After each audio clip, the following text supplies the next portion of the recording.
Eu decidi entrar para o jornalismo, fazer o curso de jornalismo, por uma questão até circunstancial. Na verdade, a minha intenção era fazer medicina, porque eu sempre achei que tivesse um perfil para médico, devido à paciência, à meticulosidade. A família sempre achava que eu tinha vocação para ser médico por conta dessas aptidões, vamos dizer assim.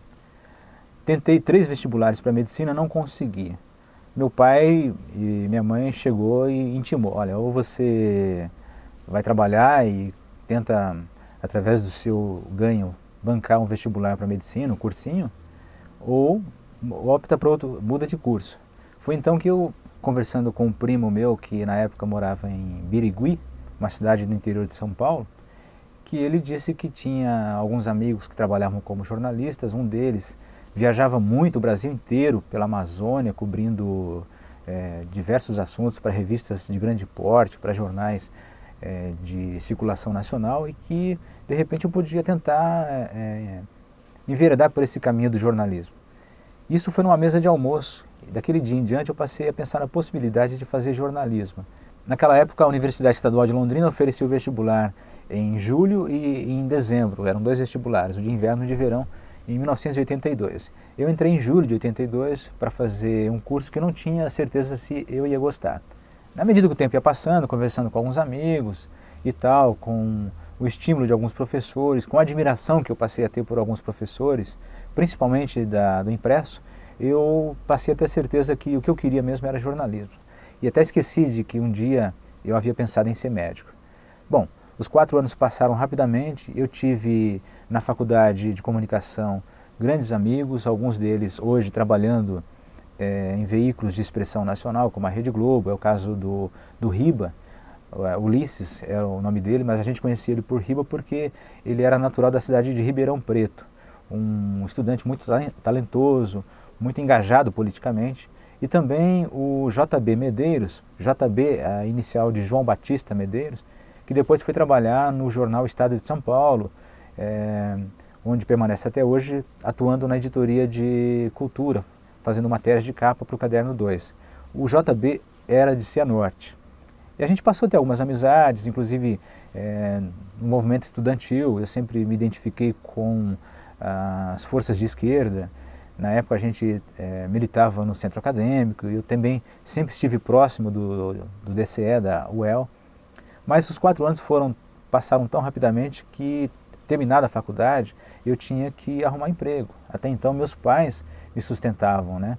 E naquela época havia a cobrança de mensalidade nas universidades estaduais paranaenses a título de custeio da universidade. Não era uma mensalidade muito alta, simbólica, mas que onerava de certa forma o orçamento das famílias, principalmente as mais humildes, como era o caso da minha.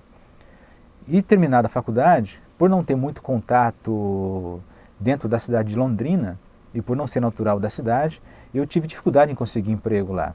Foi então que uma amiga minha, que era de Presidente Prudente, que morava em Londrina e fazia faculdade também de jornalismo, me informou que um jornal, O Diário do Norte do Paraná, em Maringá, estava precisando de repórteres, estava selecionando repórteres. Eu mandei o meu currículo e uma semana depois, mais ou menos, recebi um telegrama. Naquela época ainda não existia internet. Recebi um telegrama dizendo que era para comparecer no dia seguinte no O Diário, em Maringá, para uma entrevista. Isso me pegou de surpresa, fiz as malas assim rapidamente e praticamente já me despedi dos colegas de República em Londrina, porque havia aquela sensação de que eu seria selecionado e passaria a trabalhar em Maringá. E foi o que aconteceu. Em julho de 86, eu cheguei em Maringá, fui apresentado à redação do O Diário, que era uma redação grande à época, ainda no tempo da máquina de escrever, uma redação bastante barulhenta, que ainda me traz hoje um certo saudosismo daquela época romântica do jornalismo, né?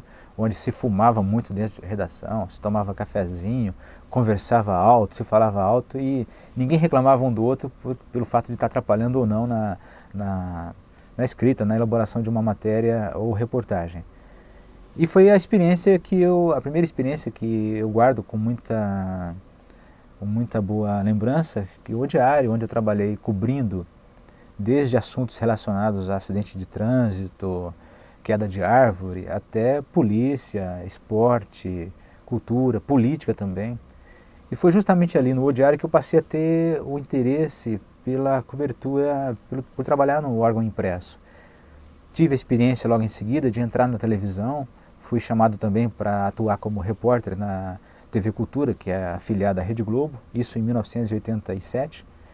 Mas não foi uma experiência muito gratificante, porque a timidez, de certa forma, era um empecilho para que tivesse um bom desempenho frente às câmeras. Mas sempre tinha a noção de que o papel do jornalista era aquele de fiscalizar o poder público, de denunciar as coisas que a gente tinha como certo que eram irregulares e que o cidadão precisava saber, sempre tendo a noção, a função social, a função política que o jornalista deve ter, sempre tendo em mente isso. Mas a televisão, de certa maneira, ela oferece oportunidade para você trabalhar como repórter, como pauteiro, em outras funções, e a de repórter, justamente naquela época que eu estava iniciando ainda a carreira, me inibiu um pouco. E eu voltei a ficar somente na redação do O Diário, depois passei por outras redações e trabalhei nesses 23 anos que eu estou em Maringá, 4 vezes na redação do O Diário, e tendo sempre a certeza de que a imprensa escrita sempre foi o meu forte, sempre foi a minha aptidão.